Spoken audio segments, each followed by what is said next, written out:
I've got a lot of shows booked this fall, and I would love to see you somewhere out on the road. On September 14th and 15th, I'll be in Shoshone, Idaho, at the Lost in Lava Cowboy Gathering. On September 21st through the 28th, I'll be on the Roots on the Rails narrow gauge train trip with Tom Russell and Ramblin' Jack Elliott. And that trip is in northern New Mexico and southern Colorado, and it's actually sold out. But we're doing one public show on September 22nd in Durango, Colorado, and I'll be opening there for Tom Russell and Ramblin' Jack. On October 5th, 6th, and 7th, I'll be in Jonesboro, Tennessee at the National Storytelling Festival. On October 13th, I'll be in Pampa, Texas, playing at a tribute to Woody Guthrie. On November 3rd, I'll be in Monterey, California at the 20th Annual Monterey Cowboy Festival. And on November 9th and 10th, I'll be in Fredericksburg, Texas at the first ever Texas Hill Country Cowboy Gathering. You can find info on all these shows and links to buy tickets at my website, andyhedges.com. I'd like to start today's show with a poem written by Berta Hart Nance. I believe this was first published in 1935, and this poem is entitled Cattle. I first heard this recited by today's guest, and I came across a great quote thanks to cowboypoetry.com about this poem. This was from the book The Longhorns by J. Frank Dobie.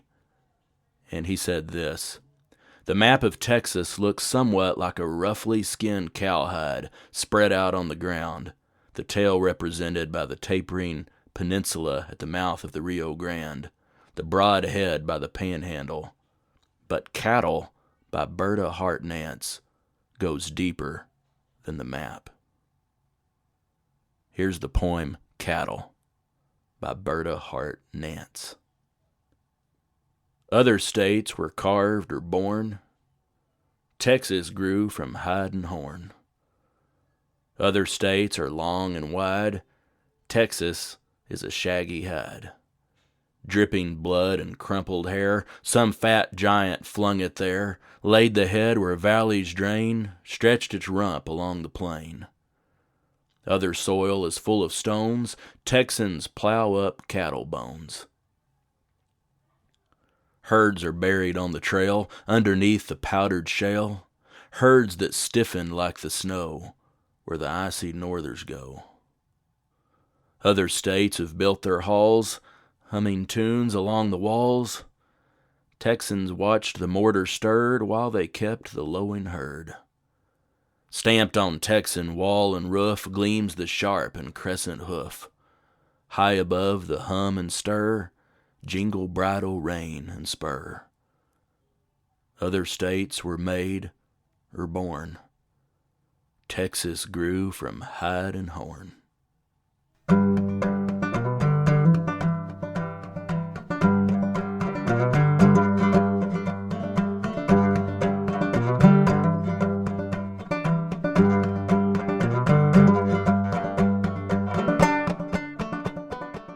Howdy folks, this is Andy Hedges and you're listening to Cowboy Crossroads. On each episode, I interview a different guest and ask them to share stories and discuss music, poetry, and culture from the working cowboy west and beyond. My guest today is Joel Nelson. Joel is a cowboy, a horseman, and a poet. Joel's album, The Breaker in the Pen, is one of the finest recordings of cowboy poetry, and to my knowledge, the only recording of cowboy poetry to ever be nominated for a Grammy Award. In talking about that album, Baxter Black once said that Joel Nelson raised the bar for cowboy poetry for 1,000 years. In 2009, Joel was awarded the National Endowment for the Arts National Heritage Fellowship. I sat down with Joel in Alpine, Texas, on the campus of Sul Ross University and recorded this interview. Here's Joel Nelson.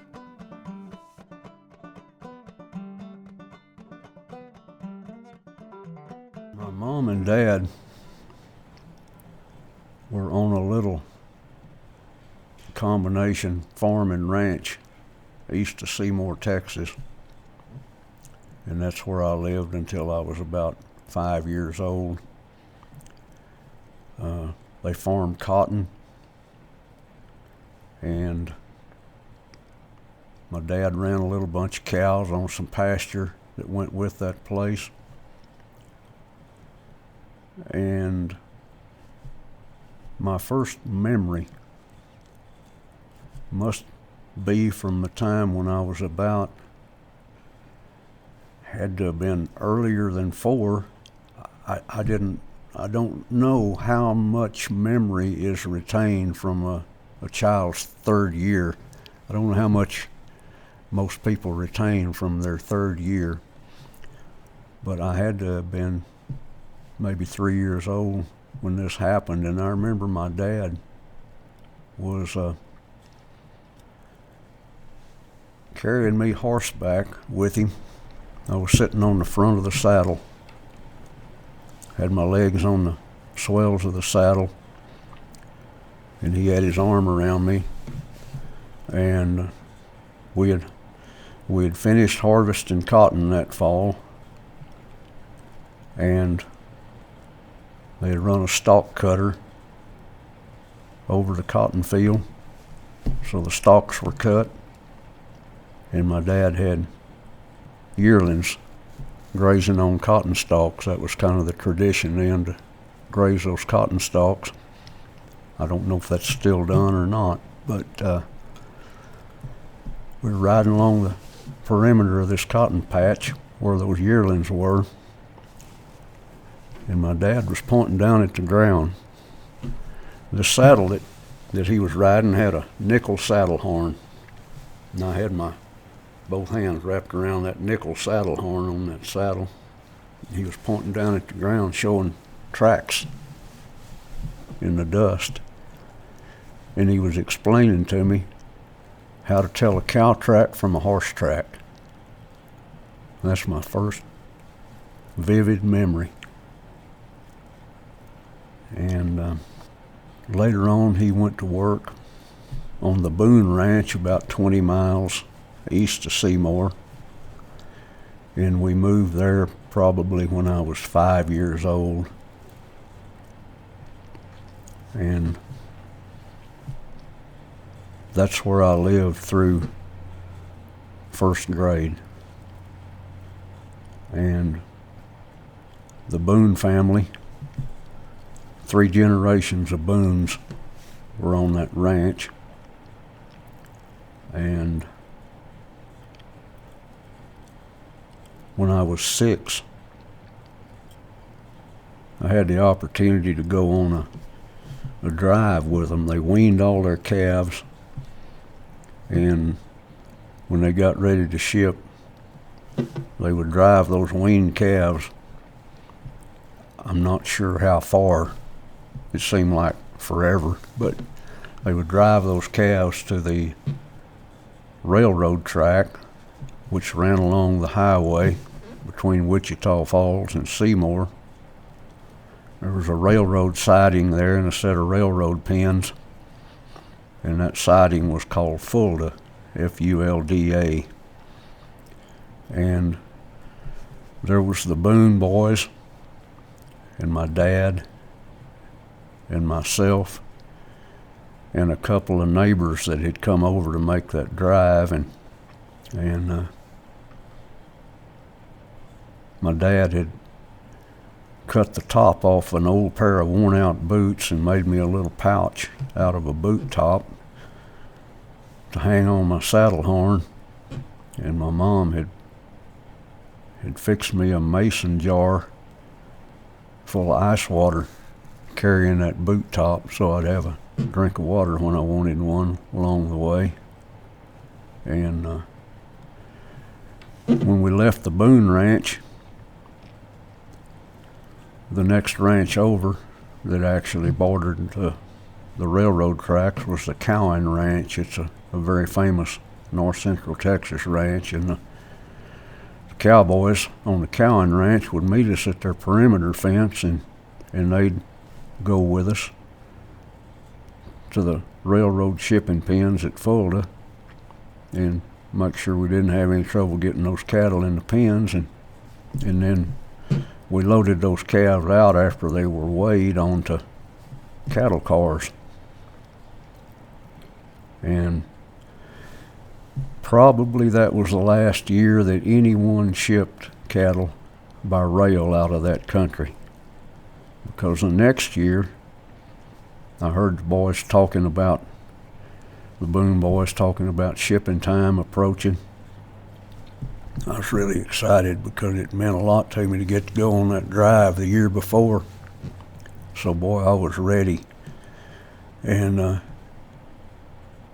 shipping day came, and a string of trucks came rolling into the ranch headquarters, straight deck, wooden rack cattle trucks. Aluminum truck trailers hadn't even been invented then. So all of these stock racks on these straight deck trucks were made out of oak. And they started backing up to the load and chute there, and I was totally just disheartened because I didn't get to make that drive to the railroad with that herd of cattle. And from then on, they shipped on trucks. But to me, that was a memorable experience in seeing things change in the world. I thought, boy, things have really gone bad now. And I haven't dealt well with change since, I don't think. Just don't like change.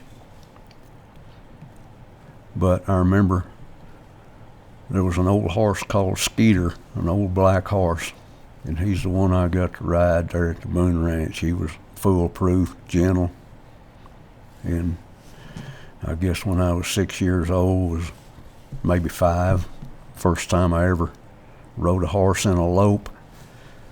And I'd go out to the corrals when everybody was gone and get old Skeeter up close to the fence, and I'd crawl on him bareback with nothing on his head and just let him go where he wanted to there in the corral. And I remember my dad took me into Seymour, which was where I started school when I was probably 6, and he had a saddle maker there named Bill Chappell build me a pair of leggings. And of course, being that small, it didn't take much leather. Bill had some scraps of leather left over, and my dad had me a pair of shotgun leggings built, and he bought me a pair of spurs from Bill Chappell, which I still have. The scraps that Bill came up with were red leather. But I was so proud of those leggings, and I remember putting them on one morning in the house, and the guys were saddling up, maybe, I'm going to say 100 yards away at the barn. And Bill Boone saw me walking down the road toward the barn wearing my red leggings, and I can still picture him standing there laughing, slapping his thigh with his hand and saying, "Hey, you can't come out here in your pajamas. Go back and take your pajamas off."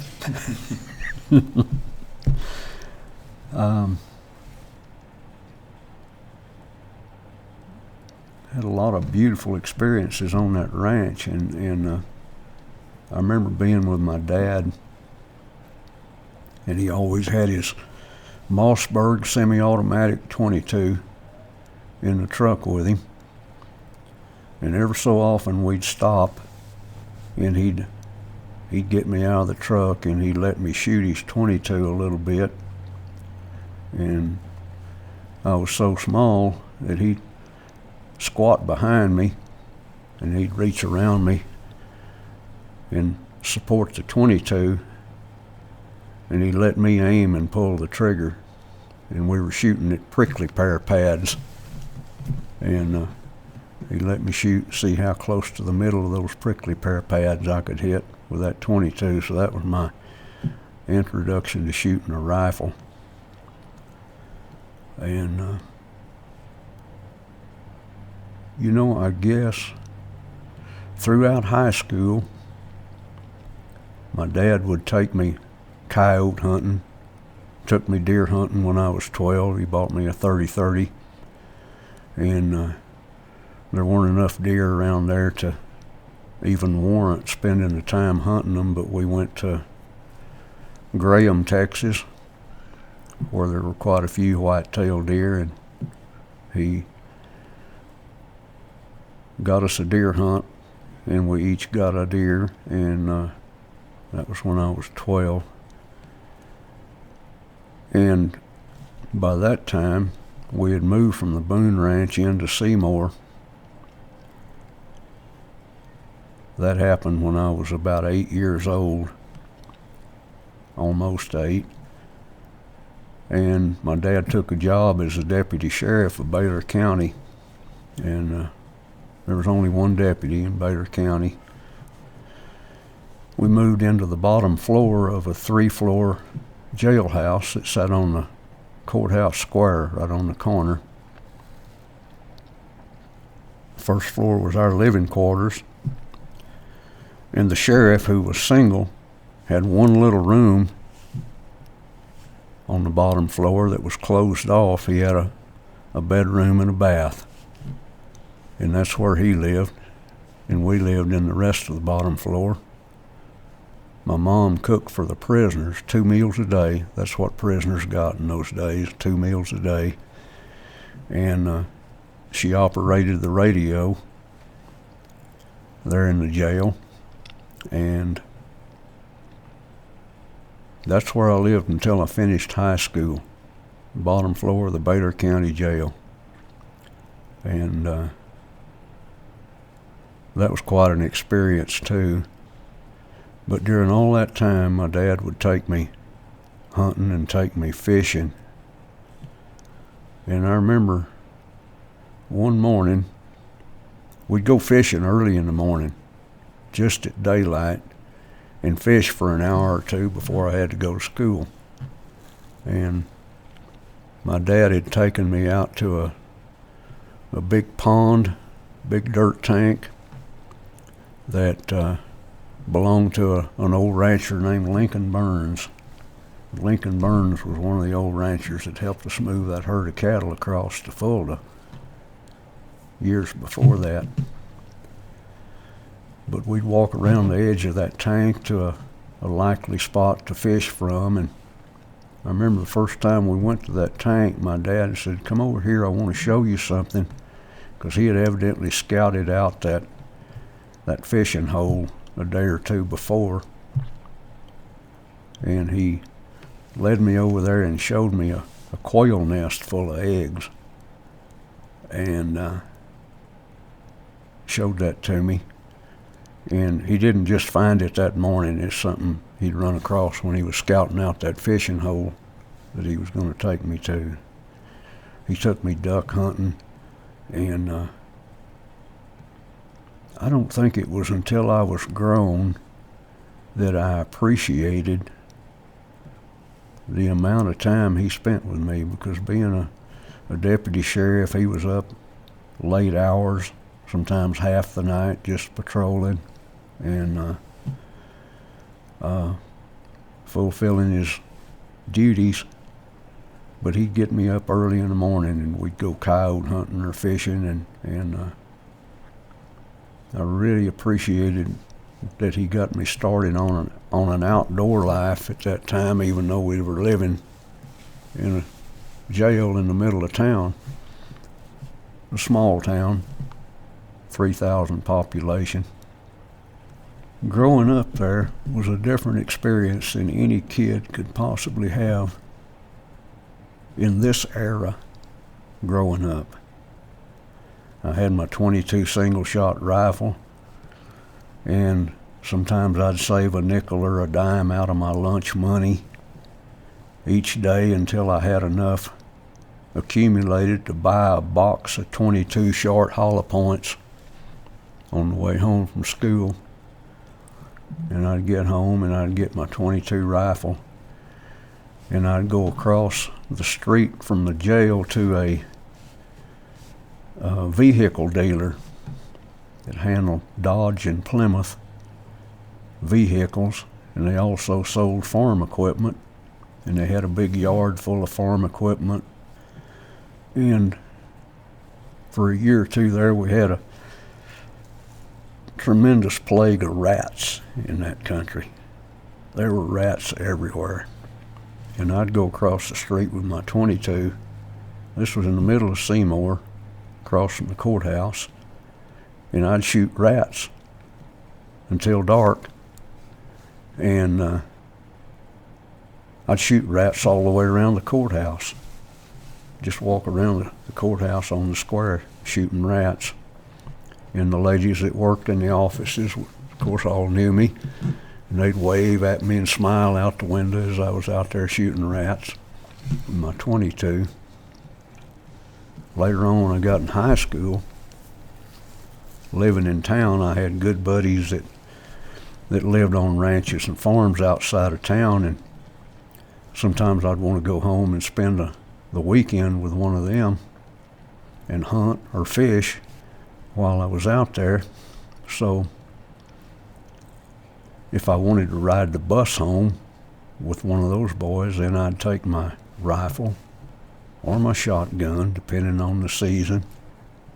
I'd just take it to school with me, and I'd take it to the principal's office and say, "Mr. Bell, can I stash my rifle here in your office till the bus runs?" And "Yeah, stand it over there in the corner. It's not loaded, is it? Put your shells over here in the other corner."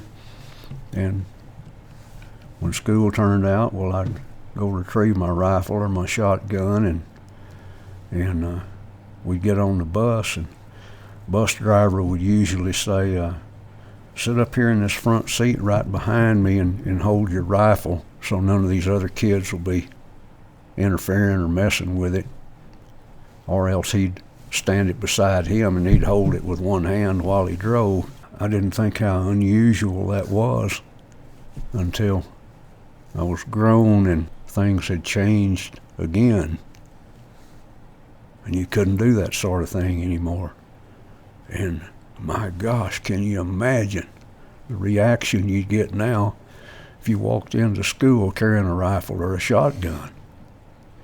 And the high school boys that had vehicles might have them an old pickup, of course would have a gun rack in the back window of the truck, and they may or may not lock their truck, or they may or may not roll their windows up depending on the weather that day, and they'd have a 30-30 rifle or a shotgun in the gun rack behind the seat of the truck in the window. Nobody ever got anything stolen, and I guarantee you, if there had ever been a school shooting, there would have been a half a dozen guys would have been out and grabbing their rifles and doing something about the situation when I was a kid. And boy, have things changed. But I think what I appreciated the most about my dad was his interest in letting me do the things with him that maybe he didn't get to do with his dad. Probably didn't, because they were a very poor farming family. And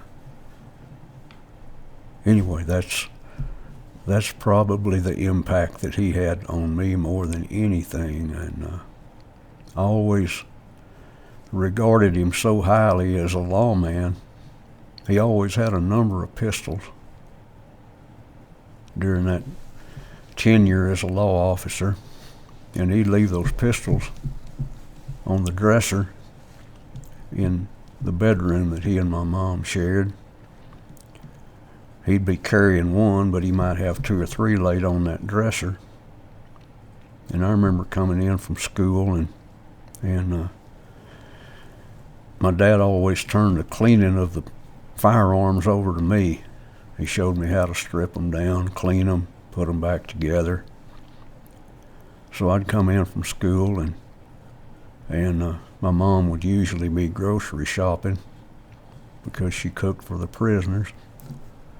So I'd be there, and I'd unload one of his pistols, and strap on his pistol belt, which was too big for me, but I could hold it up with my left hand, and I'd stand in front of their bedroom mirror practicing my quick draw with my right hand.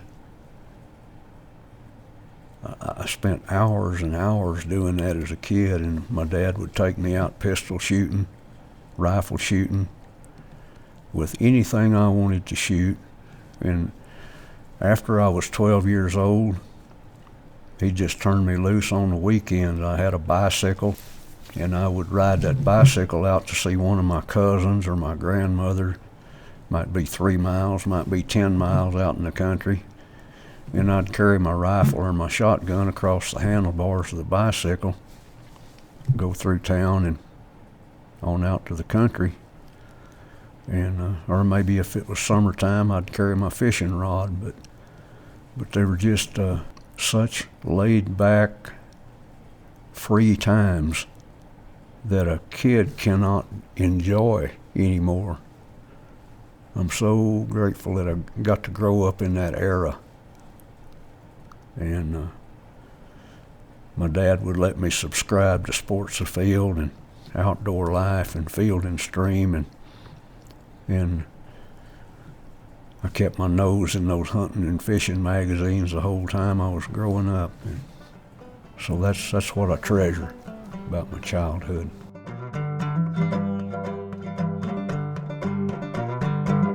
I first met Joel Nelson at the Texas Cowboy Poetry Gathering in Alpine, Texas, back in 1999.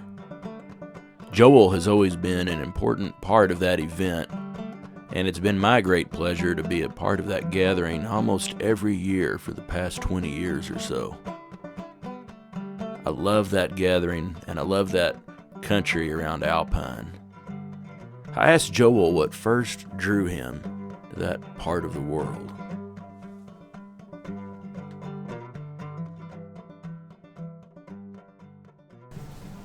I think probably the first time I ever saw Alpine was when I was about 12 or maybe 13, 14 years old.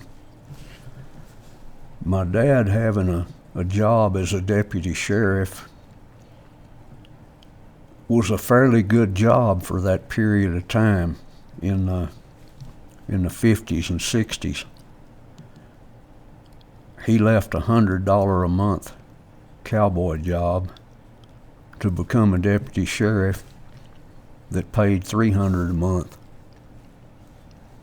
And that was another change that I hated. When we moved from the Boone Ranch into Seymour, I was crying. And I remember telling my mom, I guess the good old days are all over. And I remember her laughing at me. And it was a mixture of tears and laughter. She thought that was so funny, and yet in a way so sad. But we moved into town, and after we had lived there for 2 or 3 years, my folks were able to buy a fairly respectable automobile. My dad traded off his ranch truck with the stock racks on the back, which he used to haul horses in, just jump them in the back of the pickup.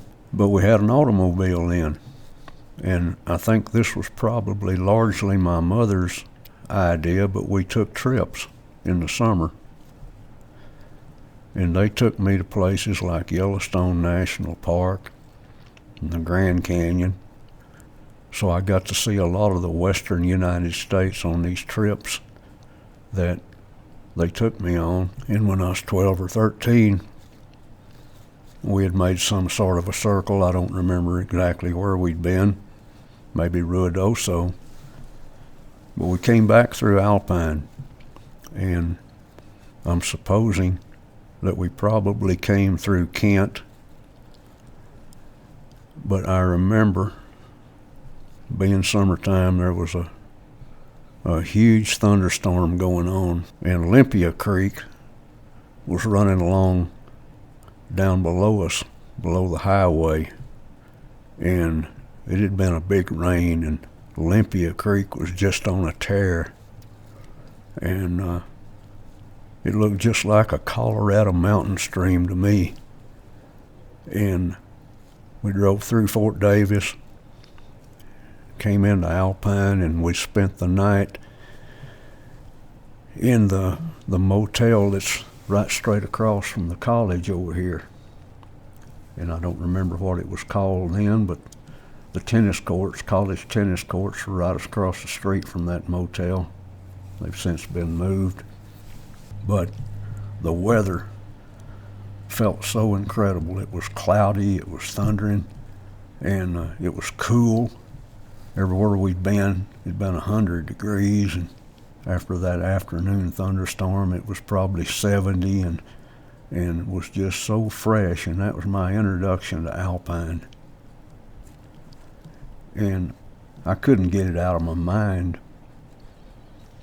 But I went to Stephen F. Austin State University when I started college in 1964 to pursue my forestry degree. And while I was there, they developed a program that provided a forestry degree with an option in 3 different fields, either forest management, forest recreation, or forest range management. I decided right there I wanted to pursue the forestry and range management option. They had set up a cooperative program with Texas A&M University in order to provide the range courses necessary for that degree program, because Stephen F. Austin, being deep in the heart of the East Texas pine timber, didn't have much of a range program at all. They had an agricultural program directed more toward poultry and swine production, but as far as beef cattle, not much. So I and 3 of my buddies, who are also in forestry, decided, we want to pursue that range option,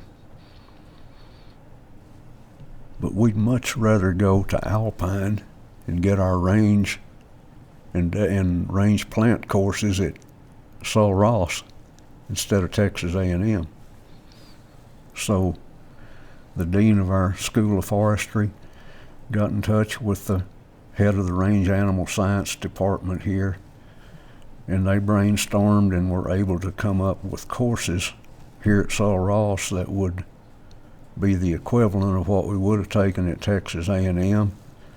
So we came here for our junior year and then went back to Stephen F. for our senior year to graduate. So I got 40 hours of range management courses out of the way in the 2 semesters I was here. During that time, I day worked on some of these ranches out here, and went down to Big Bend Saddlery, which was owned and operated by George Nix at that time. Had me a custom saddle built, and I couldn't have hit Sul Ross at a better time in my entire life than that 1 year I was here. Because going to school here was Bob Morehouse, who later became the manager of the Pitchfork Ranch, his brother Tom Morehouse, and there's not a cowboy in the state of Texas that doesn't know who Tom Morehouse is, and Mike Stevens, who worked for Tom Morehouse for about 19 years, and they all became really close friends of mine, and right after we finished our year, Gage Holland wanted all of us to come and be on the branding crew. He was ready to work calves. So we hired on that's the first place I had ever been that roped their calves at branding time. And not only did they rope their calves at branding time, they did it outside. We'd throw a herd up around maybe a dirt tank and just hold herd, and one or two ropers would go in and neck those calves out of the herd and bring them out. And we may have worked one or two sets of cattle in a set of corrals, but it was mostly outside. And boy, that just, I'd never seen anything like it. And it made me want more. And it was really, really hard for me to go back to Stephen F. Austin for that senior year of school. And I couldn't wait to get back on a ranch. When I got my degree in 1968, by that time my dad had quit the law enforcement business and gone back to work on ranches. And he was on an outfit out of Albany, Texas, working for J.H. Nail, which was a 100-section outfit, Hereford outfit, and they were needing extra help through their shipping season because they shipped in the summertime.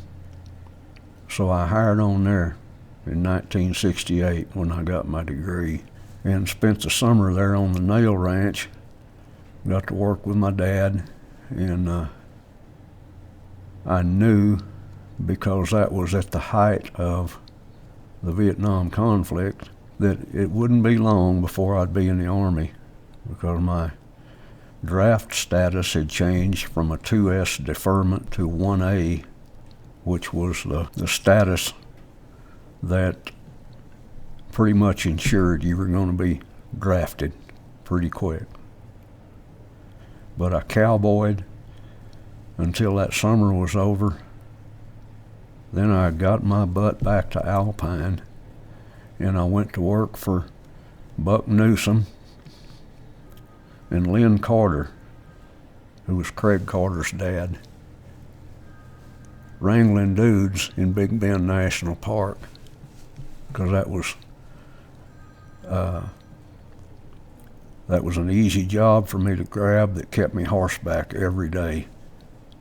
And I'd take all-day trips out to the South Rim and the East Rim and the Winda. And I was on the South Rim of the Chesis Mountains on Thanksgiving Day. I was up there on Christmas Day. And I was horseback every single day, pretty much all day long. And a lot of guys don't like dude wrangling. I loved it because I met some of the most incredible people on those trips, interesting people from everywhere. I had a group of Swedish exchange students up there on Thanksgiving Day, 1968. Then in January 1969, I got my draft notice. And in February 1969, I went into the Army and went through basic training, advanced individual training, straight to Vietnam and straight into the 101st Airborne Division. That's where I was for the next 14 months. But as soon as I got out of the Army in 1970, and as soon as I recovered from a relapse of malaria that I'd picked up in Vietnam, I came back to Alpine, went to work on ranches. As soon as I hit Alpine, I went to work on the 06 ranch for their fall roundup, fall of 1970. My friend Mike Stevens from college was working full-time there at the 06. So that was my first cowpunching job when I got out of the Army. And it'd been the only thing I'd wanted to think about as far as what I wanted to do when I got back to the world. So that's what got me to Alpine.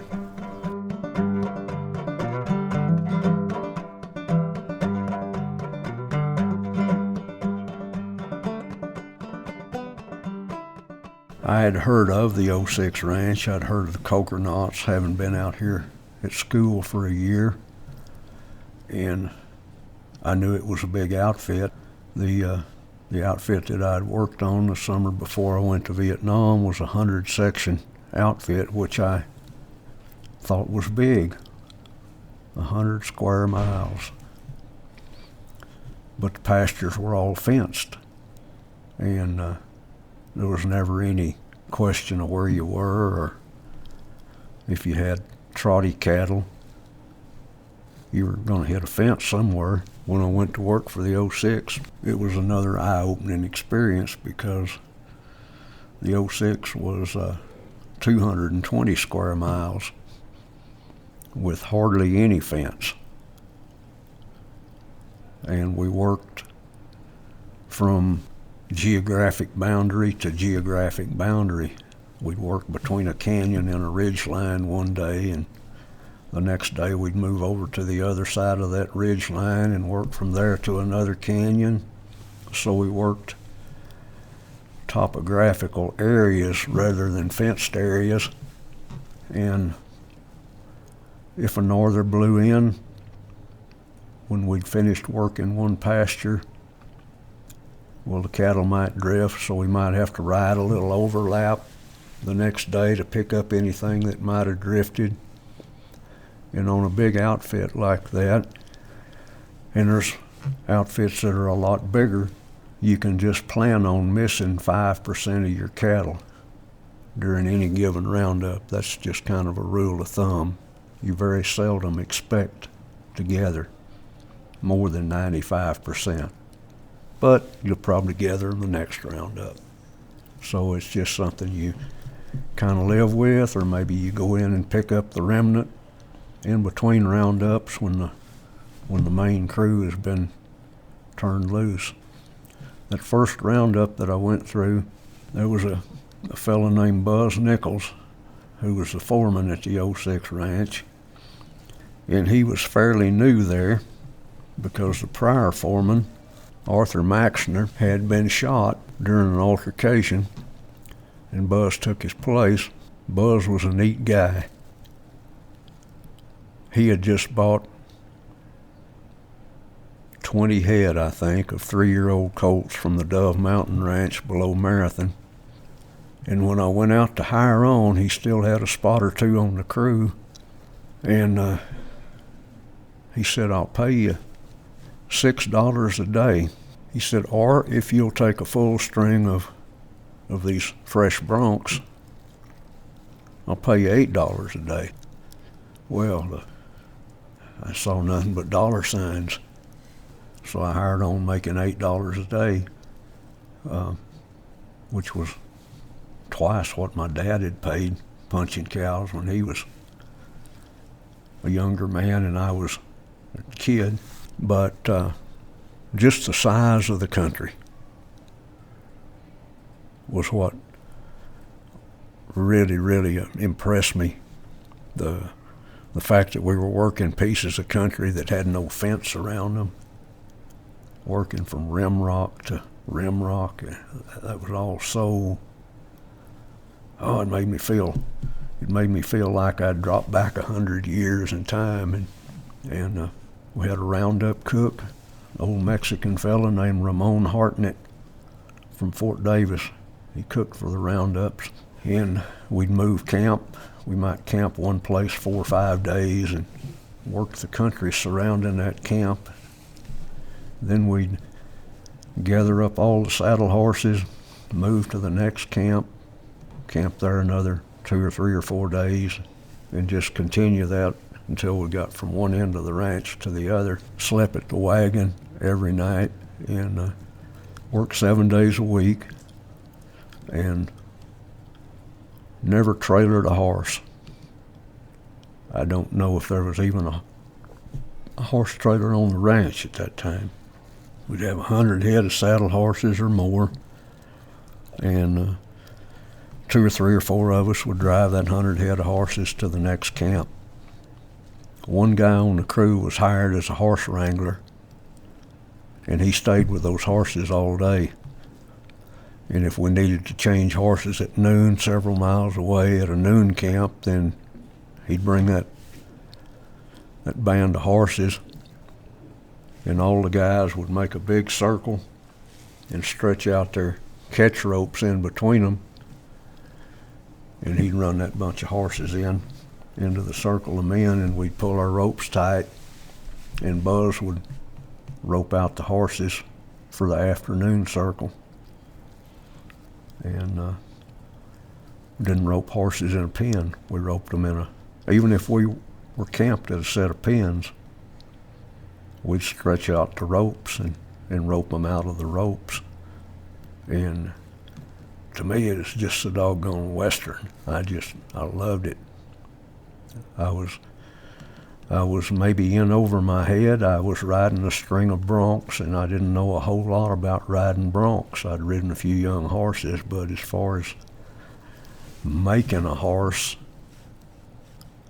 out of a green horse, I was in over my head, but I got through it.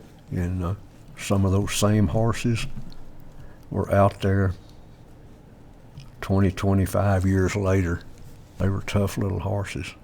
And some of them had bucked off a lot of guys between the time they were broncs, that first roundup that I was here, and when they finally had to get rid of them.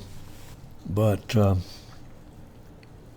after that fall roundup was over, I went to work on a Hereford outfit over at Marfa that was known as the Caddo Gage Ranch, and it was owned by some of the same family that I'd worked for in college out here, the Gages and the Hollands. And they also owned a ranch over at Marathon that was also called the Caddo Gage Ranch. And altogether, they probably had probably close to 250, 300 square miles of country, I guess. The division I was on at Marfa was only about 50 sections, if I remember right. And I worked there for about 9 months, and then I got a call from the foreman at the Nail Ranch in Albany, where my dad was working, the ranch I'd worked on just out of college. He said, "I've got a camp open over on the west side of the ranch, next to the Clear Fork of the Brazos." He said, "If you want the job, I'd really like to hire you to take that camp." So I was about to get married, so I took that job back on the Nail Ranch and married and lived there for about 5 years. And then I got the opportunity to come back to Alpine. I was very happy at the Nail Ranch. It was a horseback job, and rode a lot of miles there, had good horses. But I couldn't get Alpine out of my system. So in 1975, moved back to Alpine. Worked for a period of time on a little ranch that surrounds Mitre Peak. Went to graduate school. Went to work for Big Ben Saddlery, which had been, by that time, bought by Gary Dunshee, the current owner. And I built saddles and leggings in Big Ben Saddlery for a while I was going to graduate school, and also did some day work, once again for the 06 Ranch, which was being managed at that time, or by that time, by Chris Lacey, who is still there, grandson of Mr. Coconut. And then in 1978, Chris Lacey walked in the saddle shop after I'd day worked for him for a few times. He said, "I've got a camp job open, the Willow Spring Camp, and I'd like for you to take that job if you want it." He said, "If you want to keep building saddles, I know you've got equipment. You can build saddles out at Willow Spring as long as you take care of things out there. Build all the saddles you want." So we moved to Willow Spring, and I had the intention of trying that for a year and just seeing if it was going to fit. And by that time, my daughter Carla was 5 years old, and that's where she grew up. Stayed there for 13 years until she finished high school, maybe 14 years. In that period of my life, when I was working full-time for the 06 Ranch, was probably the biggest growing experience in my life. Having been on the Nail Ranch at the 7W camp, in the 06 at the Willow Spring camp, really helped me grow in my horse ability and my cattle handling ability, because a camp man works alone so much of the time, and you learn to get stuff done with cattle without any help to depend on. So you either have to fail at what you're doing, or you have to develop some intuition and ability to adjust to fit the situation. And that's why I grew so much, because I felt like I adjusted to fit the situation, and the cattle taught me what I needed to do to fit the situation, and the horses. And during that period at the 06 Ranch, I also had the opportunity to get acquainted with Ray Hunt and go to a few of his clinics. And that really added immeasurably to what I had learned through experience, and gave me a whole new outlook on horse handling and cattle handling. And so all of those things combined, I feel like got me to a point that I would never have arrived at on my own.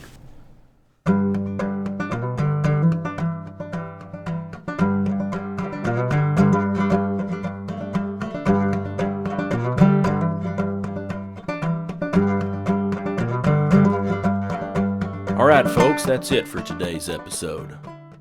I'll pick up where I left off with Joel on the next episode with part 2 of our interview. I'd like to thank Joel Nelson for taking the time to visit with me. You can find out more about Joel at cowboypoetry.com/joelnelson.htm. You can find out more about me and this show at andyhedges.com. If you're enjoying the podcast and would like to help me keep it going, you can leave a donation on the website. Or you could leave me a review and a 5-star rating on the iTunes store. Or you could simply take the time to tell a friend to listen to the show. If you'd like to contact me with a question or a comment or a story, I'd love to hear from you. Send an email to andy@andyhedges.com. Thank you for listening to Cowboy Crossroads.